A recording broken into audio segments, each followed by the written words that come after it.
காட்டுத்தாங்கலேருந்து கிண்டி போகும்போதும் கூட்டமாக இருக்கும் பஸ்ஸு. அப்பயுமே வந்து குழந்தைக்கு வந்து ஷீட் வந்து மாற்றுத்திறனாளி குழந்தை, மாற்றுத்திறனாளிக்கான இடத்த விடணும் அப்படின்ற மாதிரி யாரும் விட மாட்டாங்க. அந்த நெக்ஸ்ட் அந்த கோட்டூர்புரம் பஸ் 21Gல ஏறினாலுமே அப்படிதான் வந்து அவ்வளோ எங்கள் உறவினர் ஃப்ரெண்ட் சர்க்கிளில் கூட குழந்தைய தூக்க மாட்டாங்க சார். இல்லை வெளில எங்கன்னா போகும்போதோ பொதுமக்கள் எல்லாரும் வந்து இந்த குழந்தைய வந்து நார்மலாக பார்த்தா போதும், இவங்க ரொம்ப டிஃப்ரெண்ட்டாக வந்து பார்ப்பாங்க. ஒரு மாதிரியாக வந்து எல்லாரும் பார்க்கும்போது நம்மளுக்கு வந்து அழகாக வரும் அந்த சமயத்தில். இந்த கண்டக்டர் கிட்ட சொன்னாலுமே சரி, அவங்க நீங்கள் வந்து சீட்டு விடுறவங்க கிட்டே கேட்டுக்கோங்க அப்படின்னாங்க. சில கண்டக்டர் வந்து அவங்க இடத்தையே கூட விடுவாங்க, ஆனால் சில கண்டக்டர் வந்து அவங்க இடத்த கூட விட மாட்டாங்க. சரி மற்ற இடத்துல தான் சீட் இல்லையே அப்படின்றதுனால அவங்க சீட்டாச்சும் விடணும்னு சொல்லிட்டு கூட விட மாட்டாங்க. மாற்றுத்திறனாளிக்கான ஊக்கத்தொகை மந்த் ஆன் மந்த் வந்து கொடுக்குறாங்க அப்படின்னு சொல்லிட்டு மாற்றுத்திறனாளி ஆஃபீஸில் எழுதி கொடுத்து கிட்டத்தட்ட 1.5 வருஷத்துக்கிட்ட ஆகுது. செக் பண்ணால் ஆஃபீஸில் ரிஜெக்ட் பண்ணிட்டாங்க, தாசில்தார் ஆஃபீஸில். ஏன் எதுவுமே அவங்க வந்து அதில் சொல்லவே இல்லை. அவருக்கு மருந்து செலவு மாதம் வந்து ஒரு 3000லேருந்து 5000 கிட்ட வந்துடும். ஏன்னா கம்பல்சரி டெய்லியும் வந்து காலையிலையும் வந்து மருந்து கொடுக்கணும், நைட்லேயும் மருந்து கொடுக்கணும். இல்லைனா 2 நாள் ஒரு நாள் கொடுக்கலாம் கூட வந்து ஃபிக்ஸ் வந்துடும். ஆனால் ஒரு தாய்னா எங்கள் ஒய்ஃபு தான் வந்து நான் பார்த்துருக்கேன். ஏன்னா எந்த அளவுக்கு வந்து எக்ஸ்ட்ரீம் லெவலில் போவாங்க ஒரு தாய், ஒரு குழந்தைக்காக வந்து எப்படி வந்து இருப்பாங்க அப்படின்றத நான் எங்கள் ஒய்ஃபு தான் நான் பார்த்துருக்கேன்.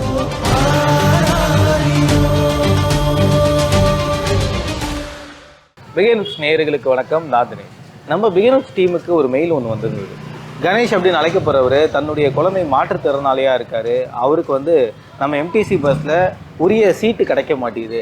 மேலும் அந்த குழந்தை மாற்றுத்திறனாளியாக இருக்கிறதுனால நிறைய பிரச்சனைகளை சமூகத்தில் ஃபேஸ் பண்ணுறதா நம்மளுக்கு ஒரு மெயில் அனுப்பிச்சிருந்தார்.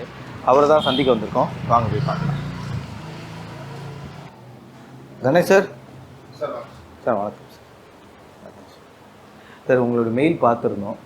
பாப்பாவுக்கு பிரச்சனை இருக்குதுன்னு சொல்லி நீங்கள் மின்னஞ்சல் அனுப்பிச்சிருந்தீங்க. என்ன பிரச்சனை பாப்பாவுக்கு, என்ன ஏதுன்றதை விலாவரியாக பேசலாம்மா. வணக்கம்மா. வணக்கம். உங்கள் பேர், பையனுடைய பேர், என்ன ஆச்சு பையனுக்குன்னு சொல்லுங்கள். என் பேர் அருணா. குழந்தை வந்து ஹரிகரசுதன் பேர் வந்துட்டு. இவனுக்கு வந்து பிரெயின் டெவலப்மெண்ட் வந்து கம்மியாக இருக்கிறதுனால ஸ்பெஷல் ஸ்கூல் கூப்பிட்டு போயிட்டு பார்த்தோன்னு இருக்கும். பையனுக்கு என்ன ஏஜ்மா ஆகுது? பையனுக்கு வந்து 5 ஆகுது. 5 வயசு ஆகுது. 5 வயசு. இப்போ உங்களுக்கு என்ன சிக்கல் இருக்குது? குழந்தை வந்து ஸ்பெஷல் சைல்டாக இருக்கும்போது சமூகத்தில் வந்து எப்படி ட்ரீட் பண்ணுறாங்க பாப்பாவை? இப்போது நான் நடந்து போனால் எல்லோரும் திரும்பி பார்ப்பாங்க இவனை. எனக்கு அது ஒன்றும் ஃபஸ்ட்லாம் ஆனால் கொஞ்சம் அழுதுடுவேன், கொஞ்சம் கஷ்டமாக இருக்கும். நம்ம குழந்தைய மட்டும் பார்க்குறாங்களே அப்படின்னு சொல்லிட்டு வந்து அழுவேன். ஆனால் அப்பயே அந்த செகண்ட் அழுவ மாட்டேன். வீட்டில் வந்து தான் அதெல்லாம் நினச்சி கொஞ்சம் கஷ்டமாக இருக்கும். ஆனால் இப்போ வந்து அந்த ஸ்கூலுக்குன்னு போகும்போது எனக்கு வந்துட்டு அதெல்லாம் நம்மள மாதிரி குழந்தைங்க வந்து நிறைய இருக்காங்க, இதெல்லாம் ஒன்றும் இதுவும் இல்லை அப்படின்ற மாதிரி கொஞ்சம் எனக்கு மனசு தேத்திக்கிட்டேன். அவ்வளோ. இப்போ சமீபத்தில் பஸ்ஸில் உங்களுக்கு என்ன சிக்கல் ஏற்பட்டது? ஏன்னா நீங்கள் பஸ்ஸில் ஏதோ பிரச்சனைன்னு எங்களை அழைச்சிங்க. பஸ்ஸில் என்ன நடக்குது பாப்பாக்கு? பஸ்ஸில் இப்போ எங்களால் வந்து பஸ் பேர் டெய்லி கொடுத்து எங்களால் போக முடியாது. அதனால் வந்து கவர்மெண்ட் பஸ் பாஸ் வந்து இவருக்காக ரெடி பண்ணி கொடுத்துருக்காங்க. அப்போ நான் வந்து 2 பஸ்ஸு மாறி வந்து அந்த ஸ்கூலுக்கு வந்து போவோம். இப்போ வந்து கிண்டி போயிட்டு தான் அப்புறம் இன்னொரு பஸ்ஸுக்கு கோட்டூர்புரம்னு சொல்லிட்டு பிடிச்சி போவோம். கிண்டி இங்கே ஈக்காட்டுத்தாங்கலேருந்து கிண்டி போகும்போதும் கூட்டமாக இருக்கும் பஸ்ஸு. அப்பயுமே வந்து குழந்தைக்கு வந்து ஷீட் வந்து இந்த மாற்றுத்திறனாளி குழந்தை, மாற்றுத்திறனாளிக்கான இடத்த விடணும் அப்படின்ற மாதிரி யாரும் விட மாட்டாங்க. அந்த நெக்ஸ்ட்டு அந்த கோட்டூர்புரம் பஸ் 21Gல ஏறினாலுமே அப்படி தான் வந்து பண்ணுறாங்க. ஒரு நாள் வந்துட்டு நான் வர சொல்ல அது மாதிரி தான் 2 லேடி உட்காந்துருந்தாங்க. ஷீட்டு விடுறீங்களா அப்படின்னு சொல்லிட்டு கேட்கும்போது அவங்க வந்து கால் வலிக்குது அப்படின்னு சொல்லிட்டாங்க. சரி கால் வலிக்குதுன்னு சொல்கிறாங்களேன்னு பக்கத்தில் இருக்கவங்கள அவங்க அம்மா வந்துட்டு சொல்கிறாங்க. அம்மா தான், ஆனால் அம்மா பொண்ணு தான் உட்காந்துட்டு வராங்க. அவங்க சொல்கிறாங்க அவங்களுக்கும் கால் வலிக்கும், எழுந்திருக்க மாட்டாங்க அப்படின்னு சொல்லிட்டாங்க. அதுக்கப்புறம் பக்கத்தில் இருக்கவங்க எழுந்து ஒருத்தவங்க வந்து விட்டாங்க சீட்டு வந்து. ஆனால் ஒரு டைம் வந்து அது கூட விட மாட்டாங்க. அந்த கூட்டத்துலேயே நான் இவனை தூக்கிட்டு தான் வரணும். இந்த கண்டக்டர்கிட்ட சொன்னாலுமே சரி, அவங்க நீங்கள் வந்து சீட்டு விடுறவங்க கிட்டே கேட்டுக்கோங்க அப்படின்னாங்க. சில கண்டக்டர் வந்து அவங்க இடத்தையே கூட விடுவாங்க, ஆனால் சில கண்டக்டர் வந்து அவங்க இடத்த கூட விட மாட்டாங்க. சரி மற்ற இடத்துல தான் சீட் இல்லையே அப்படின்றதுனால அவங்க சீட்டாச்சும் விடணும்னு சொல்லிட்டு கூட விட மாட்டாங்க. பஸ்ஸில் உங்களுக்கு ஸ்பெஷல் சைல்டுக்கான சீட்டு கிடைக்கணும். இவன் இல்லை, மற்ற பசங்க யாராச்சும் இந்த மாதிரி குழந்தைய அவங்க தூக்கிட்டு போவாங்க. சப்போஸ் அவங்களுக்கு அந்த மாதிரி சீட்டு விடலைன்னா எனக்கும் அந்த மாதிரி அந்த கஷ்டம் மற்றவங்களுக்கும் வரக்கூடாது அப்படின்ற மாதிரி சொல்கிறேன்.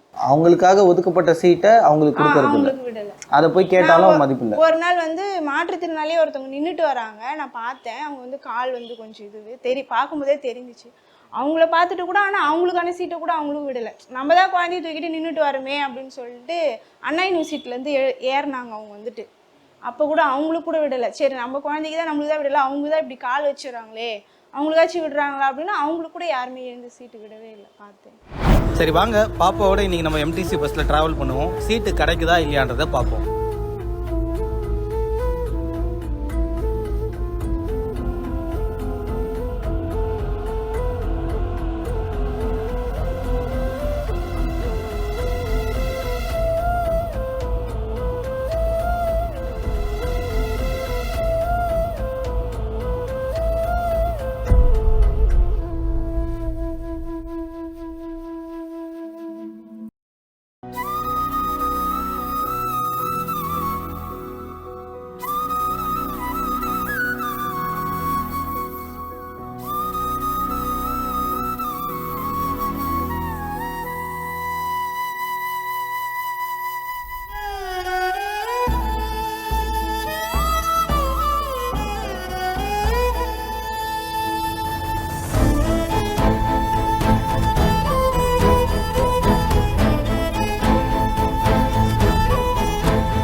அக்கா, இப்போ நம்ம பாப்பாவுக்காக நம்ம பஸ்ஸில் வந்து ட்ராவல் மேற்கொண்டோம். சீட்டு தராங்களா இல்லையான்னு பார்க்கறதுக்காக. சரி, நல்ல உள்ளங்கள் வந்து குழந்தைய வாங்கி வச்சுக்கிறாங்க, உங்களை பார்த்துட்டு வந்து சீட்டெல்லாம் கொடுக்குறாங்க. பெரும்பான்மையாக பஸ்ஸில் போகும்போது என்ன பிரச்சனை இருக்குது உங்களுக்கு? பெரும்பான்மையாக பஸ்ஸில் போகும்போது சில நேரம் வந்து விடுறாங்க சீட்டு. இப்போ ஜென்ஸு வயசானவங்க கூட ஆனால் எழுந்து விடுவாங்க. ஆனால் இந்த நல்லா உட்காந்துருக்கவங்க வந்து எழுந்து விட மாட்டாங்க. ஆமாம், எழுந்து சீட்டு விடுறது கிடையாது. இன்னொன்று அந்த மாற்றுத்திறனாளி இருக்கிற அந்த ஷீட்டில் போயிட்டு உட்காந்துருக்கவங்க கேட்டாலும் அதேமாரி ஷீட் வந்து சரியாக விடுறதில்ல. பஸ் ஸ்டாப்பில் வந்துட்டு நின்னாலும் நம்ம இப்போ பஸ் ஸ்டாப்பில் உட்காரதுக்குன்னு இடம் இருக்கும்ல, அந்த இடத்துல போய் நம்ம குழந்தைய போய் நம்ம வச்சு நிற்கிறோன்னா அந்த இடத்துல எழுந்துட்டு கூட இடம் விட மாட்டாங்க. அப்படியே வெயிலே அடித்தாலும் அந்த குழந்தைய வச்சுட்டு அப்படியே தான் நிற்கும். ஸோ இன்றைக்கி நம்ம இதுக்காக தான் இறங்கி வந்து பார்த்தோம். பஸ்ஸில் ஏறி எப்படி நடத்துகிறாங்க, மக்கள் எப்படி வந்து ட்ரீட் பண்ணுறாங்கன்னு பார்த்தோம். நல்ல உள்ளங்கள் சில இடத்துல இடம் கொடுத்தாங்க. ஆனால் நீங்கள் சொல்கிற மாதிரி ஏதாவது ஒரு விஷயம் எதிர்பார்க்குறீங்களா மக்கள்கிட்ட இருந்தோ இல்லை கவர்மெண்ட் கிட்ட இருந்தோ? கவர்மெண்ட் கிட்ட இருந்து இப்போ ராகவராஜன் சார் வந்துட்டு இந்த மாதிரி மாற்றுத்திறனாளி குழந்தைங்களுக்கும் கொஞ்சம் ஹெல்ப் பண்ணுறாங்க. அந்த மாதிரி இந்த மாதிரி ஒரு வீடியோ பார்த்துட்டு அவர் கொஞ்சம் ஹெல்ப் பண்ணால் கொஞ்சம் நல்லா இருக்கும். எங்கள் வீட்டுக்கார் வாங்குற சம்பளத்தில் வந்து வாடகை கட்டி எங்களால் ஃபேமிலி வந்து ரன் பண்ணுறதுன்றது கஷ்டம். இதுக்கிடையில் இந்த மாதிரி ஒரு குழந்தைக்கு மெடிசனு இது தவிர்த்து வீட்டு செலவு எல்லாமே பார்க்கணுன்றபோது இந்த பஸ்ஸில் தான் எங்களால் வர முடியும். அதனால் அவர் மூலிமா ஏதாச்சும் எனக்கு ஹெல்ப் கிடைச்சாலும், ராகவராஜன் சார் மூலிமா எனக்கு ஹெல்ப் கிடைச்சாலும் எனக்கு கண்டிப்பாக. ஹரிஹரசுதனுக்கு பஸ்ஸில் சீட்டு கிடைக்கலன்ற பிரச்சனையை தாண்டி வேறு என்னென்ன விஷயங்கள்லாம் ஒரு தந்தையாக நீங்கள் சந்திச்சுக்கிட்டு இருக்கீங்க? ஒரு மேக்ஸிமம் டைம் அழுதுகிட்டே இருப்பார். சின்ன சின்ன சவுண்டுலாம் கேட்டால் கூட ரொம்ப வந்து அப்படியே அலறிடுவான். தூங்கவே மாட்டான் பகலெல்லாம். இன்னொன்று சொல்லணும்னா வச்சுங்களேன், ஒரு தாயின்றது யாருன்னு சொல்லிட்டு என்னை பற்ற தாய் என்னை வளர்த்துருக்காங்க, என்னை பார்த்துருக்காங்க, இவ்வளோ நாளாக இவ்வளோ நாளாக என்னை வந்து கூட வந்து கைட் பண்ணியிருக்கேன், எல்லாம் பண்ணியிருக்காங்க. ஆனால் ஒரு தாய்னா எங்கள் ஒய்ஃபு தான் வந்து நான் பார்த்துருக்கேன். ஏன்னா எந்த அளவுக்கு வந்து எக்ஸ்ட்ரீம் லெவலில் போவாங்க ஒரு தாய். ஒரு குழந்தைக்காக வந்து எப்படி வந்து இருப்பாங்க அப்படின்றத நான் எங்கள் ஒய்ஃபை தான் நான் பார்த்துருக்கேன். நாங்கள் எங்களுக்குள்ளே நிறைய மிஸ் அண்டர்ஸ்டாண்டிங் சண்டை அப்படி வந்திருக்கு. இருந்தாலும் ஒரு 1/2 hourல வந்து திரும்ப வந்து ரிஃப்ரெஷ் ஆகிடுவேன். நானே போயிட்டு எங்கள் ஒய்ஃப் கிட்ட சாரி கேட்டுருவேன். ஏன்னா சம்டைம்ஸ் நானும் வந்து ஒர்க் டென்ஷன் அப்படி சொல்லிட்டு எதனா ஒரு பேசிட்டு சண்டை போட்டுருவேன். ஆனால் திரும்ப வந்து அவள் காலில் வந்து கூட நான் மன்னிப்பு கேட்டுருவேன் என் குழந்தைக்காக. ஏன்னா அந்த குழந்தைக்காக வந்து எல்லாத்தையும் விட்டுட்டு யாரும் அவ்வளோ எங்கள் உறவினருக்கும் ஃப்ரெண்ட்ஸ் சர்க்கிளில் கூட குழந்தைய தூக்க மாட்டாங்க சார். குழந்தைய யாருமே தூக்க மாட்டாங்க. 5 வயசாகுது. என் ஃபேமிலி, எங்கள் அப்பா அம்மா, எங்கள் அண்ணி, எங்கள் அண்ணன் பசங்க, இவங்க நாங்கள் ஒரு 6-7 பேர் தவிர மீது யாருமே எங்கள் உறவினரில் கூட அந்த குழந்தைய தூக்க மாட்டாங்க சார். தூக்கி கொஞ்சம் மாட்டாங்க குழந்தையிலேருந்து இன்னி வரைக்கும். அதுமாரி இருக்கிற குழந்தைய எங்கள் ஒய்ஃப் வந்து அவ்வளோ இதுவாக வந்து தன் வாழ்க்கையை என் குழந்தைக்கு நிறைய டைம் சண்டை போட்டிருக்கேன், கோச்சிட்டு நான் கிளம்புற போயிடுவோன்னு கூட சொல்லுவாங்க. ஆனால் என் பிள்ளையை விட்டு நான் எங்கேயுமே போக மாட்டேன். நீ என்ன தான் என்னை வந்து கஷ்டப்படுத்தினாலும் சம்டைம்ஸ் பேசினா கூட என் குழந்தைக்காக நான் வந்து கூட இருந்து தான் வாழ்வேன் அப்படின்னு சொல்லிட்டு இருக்காங்க. தாயோட எக்ஸ்ட்ரீம் லெவலில் எங்கள் ஒய்ஃபை தான் நான் பார்க்குறேன். அது தவிர்த்து வந்து குழந்தைக்கு வந்து இந்த மாதிரி பஸ்ஸுலையோ இல்லை வெளில எங்கன்னா போகும்போதோ பொதுமக்கள் எல்லாரும் வந்து இந்த குழந்தைய வந்து நார்மலாக பார்த்தா போதும், இவங்களை ரொம்ப டிஃப்ரெண்ட்டாக வந்து பார்ப்பாங்க. ஒரு மாதிரியாக வந்து எல்லாரும் பார்க்கும்போது நம்மளுக்கு வந்து அழகாக வரும் அந்த சமயத்தில். அதெல்லாம் ரொம்ப எங்களுக்கு வந்து நாங்கள் கஷ்டப்படுறோம். குழந்தைக்கு என்ன சார் ஆச்சு, என்ன பிரச்சனை குழந்தைக்கு? ஆனால் வந்து ஒரு 7 மாதத்துல தான் சொன்னாங்க குழந்தைக்கு வந்து இது மாதிரி வந்து பிரெயின் டெவலப்மெண்ட் வந்து ஆகலை, கம்மியாக தான் இருக்கும் அப்படின்னு சொன்னாங்க.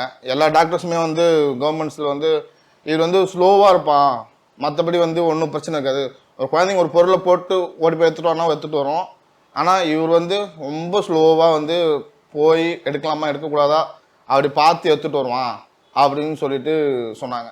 அன்னிலேருந்து என் குழந்தைய நான் பெற்று நான் பார்த்துக்கிறேன், நான் ஒரு ஆள் யாருமே தேவையில்லை, நான் ஒரு ஆளாக பெற்று பார்த்துக்குவேன், கடைசி வரைக்கும் நான் பார்த்துக்கிறேன் அப்படின்னு டாக்டர்ஸ் கிட்ட கூட சொன்னாங்க. ஹரிஹரசுதன் ஒரு ஸ்பெஷல் சைல்டாக இருக்கக்கூடிய பட்சத்தில் பேரண்ட்ஸ் வந்து நிறைய இடத்துல நிறைய சிக்கலை நிறைய பிரச்சனைகளை வந்து சந்திச்சிருப்பீங்க. இப்போ சமீபத்தில் பையனை ஸ்பெஷலாக நீங்கள் பார்க்கறதுனால இல்லை சமூகத்தில் அவங்கள பார்க்கறதுனால என்ன சிக்கலை வந்து சந்திச்சிங்க? இன்னொரு குழந்தை பெற்றுக்க கூடாதுன்னு கூட நாங்கள் வந்து ரொம்ப கஷ்டப்படுறோம். ஏன்னா கை கால் நல்லா இருக்கு, நாமளே வந்து சமூகத்தில் வந்து நம்ம வந்து இந்த வாழ்க்கை நடத்துறதுக்கு எவ்வளோ கஷ்டப்படுறோம். இந்த குழந்தைய இன்னொரு குழந்தை பெற்றுட்டு நான் வந்து இவனை வந்து நாங்கள் விட்டுருவோமோ, அந்த குழந்தை இவனை பார்த்துக்குமோ, கடைசி வரைக்கும் நம்ம உயிரோடு இருக்கிற வரைக்கும் நம்ம வந்து பார்த்துக்குவோம் அப்படின்னு தான் எங்களுக்கு வந்து தோணுது. இதனால் வந்து நாங்கள் இன்னொரு குழந்தை பெற்றுக்கணுன்ற ஒரு அந்த தாட் கூட வந்து வரல. பையனை பார்த்துக்க எவ்வளோ செலவாகும் சார்? என்னெல்லாம் பண்ணுறீங்க பையனுக்காக? பாப்பாவுக்கு என்னெல்லாம் வாங்க? ஃபிசியோதெரப்பி டே ஸ்கூலில் கொடுப்போம். ஸ்கூலில் வந்து ஒரு 3 டேஸ் அந்த மாதிரி கொடுப்பாங்க. மற்றபடி டெய்லி கூப்பிட்டு போனால் மற்ற ஆக்டிவிட்டீஸ் எல்லாமே கொடுப்பாங்க. அவங்க டெய்லி தான் வர சொல்கிறாங்க. ஆனால் எங்களால் வந்து ஒரு வீக்லி ஒரு 3 டேஸ் மட்டும்தான் போக முடியும். ஸோ என்னென்ன சிக்கல் சந்திக்கிறீங்க சார்? இவருக்கு வந்து மாற்றுத்திறனாளிக்கான ஊக்கத்தொகை மந்த் வந்து கொடுக்குறாங்க அப்படின்னு சொல்லிட்டு எங்கள் ஊர் வந்து செஞ்சி விழுப்புரம், அங்கே நான் வந்து விழுப்புரத்தில் போயிட்டு கலெக்டர் ஆஃபீஸில் போயிட்டு அந்த மாற்றுத்திறனாளி ஆஃபீஸில் எழுதி கொடுத்து அதுக்கப்புறம் எங்கள் செஞ்சி தாலுக்கா அந்த வந்து தாசில்தார் ஆஃபீஸில் வர சொன்னாங்க. அதுக்கப்புறம் போயிட்டு பார்த்து குழந்தைய பார்த்தாங்க, ஓகேன்னு சொல்லிட்டு சொன்னாங்க. ஆனால் நாங்கள் வந்து எழுதி கொடுத்து கிட்டத்தட்ட 1.5 வருஷத்துக்கிட்ட ஆகுது. இன்னும் வந்து அந்த பணம் வந்து என்னோடய அக்கௌண்ட்டு இவனுடைய எல்லாமே கொடுத்துட்டு வந்தோம், இவருடைய அக்கௌண்ட்டுக்கு வந்துடும், மந்த் வந்துடும் அப்படின்னு சொன்னாங்க.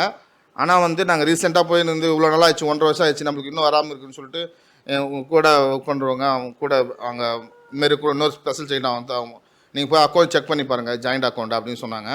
நாங்கள் போய் செக் பண்ணி பார்த்தோம், வரல. அதுக்கப்புறம் நெட் சென்டரில் போயிட்டு திரும்ப போய் செக் பண்ணால் ஆஃபீஸில் ரிஜெக்ட் பண்ணிட்டாங்க, தாசில்தார் ஆஃபீஸில் அப்படின்னு சொல்லிட்டு மெசேஜ் வந்திருக்கு. உங்களுடைய ஃபார்ம் வந்து ரிஜெக்ட் பண்ணிட்டாங்க.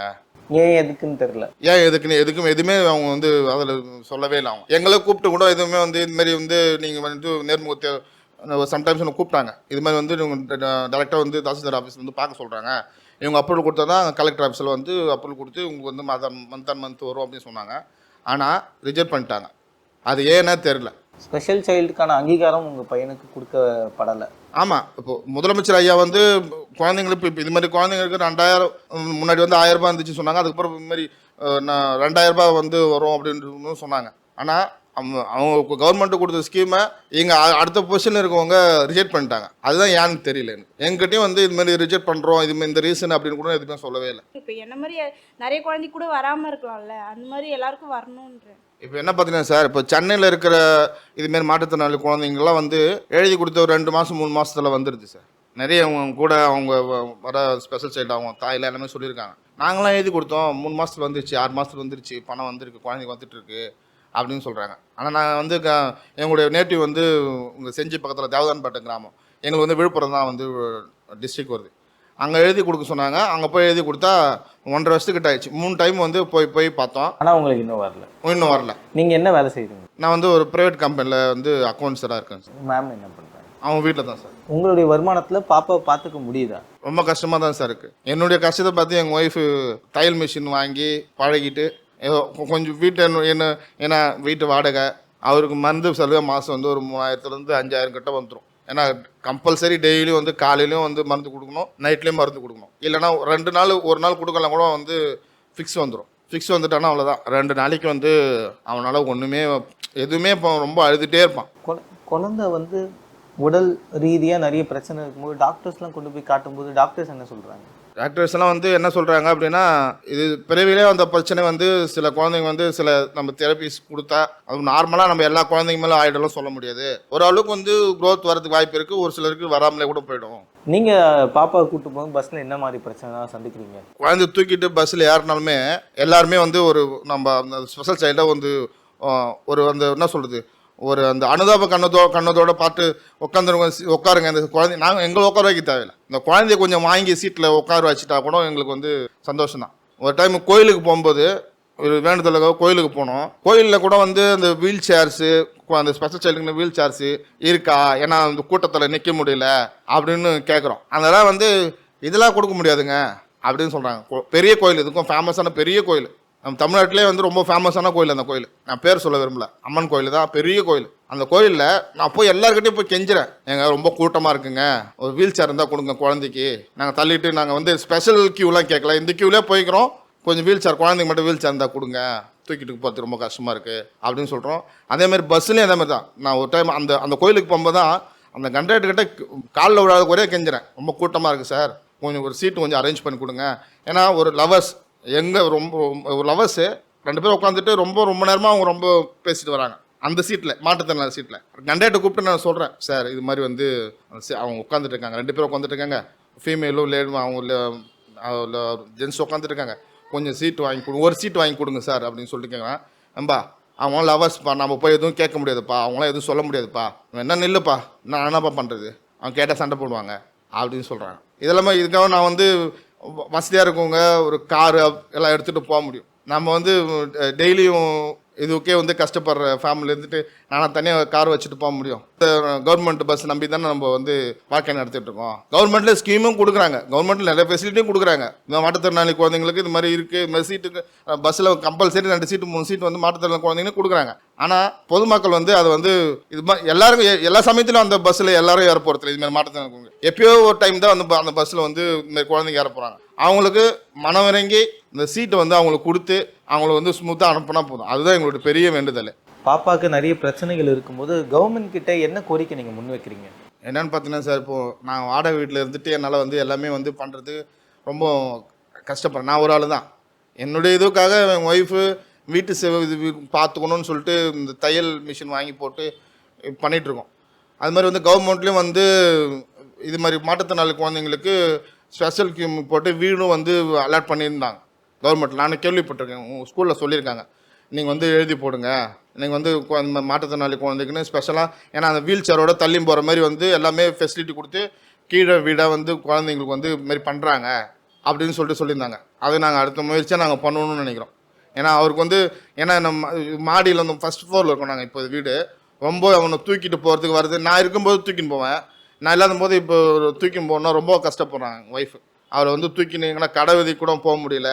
தனியாக விட்டு போனான்னா திடீர்னு மூச்சு திணறல் ஆகிடும் அவனுக்கு. தனியாக ஒரு 10 நிமிஷம் நம்ம விட்டு நம்ம எதுவுமே பண்ண முடியாது. திடீர்னு கடைக்கு போய் வரணுன்னா கூட அப்படியே மூச்சு திணறல் ஆகிப்படும். அதுமாதிரி வந்து இப்போ இந்த வீடு வந்து கவர்மெண்ட்டில் வந்து இந்த மாற்றுத்திறனாளி குழந்தைங்களுக்கு வச்சுருக்கவங்க வந்து இது மாதிரி வந்து வீடு வந்து அலாட் பண்ணியிருக்கோன்னு சொல்லிட்டு சொல்லியிருந்தாங்க. அது வந்து எங்களுக்கும் இல்லை, இதுமாரி மாற்றுத்திறனாளியாக இருக்கிறவங்க எல்லாருக்குமே வந்து அந்த கவர்மெண்ட் மூலயமா அந்த வீடு கிடைச்சிதுன்னா ரொம்ப வந்து உதவியாக இருக்கும் சார். அதுதான் சார் நான் கேட்குறேன்.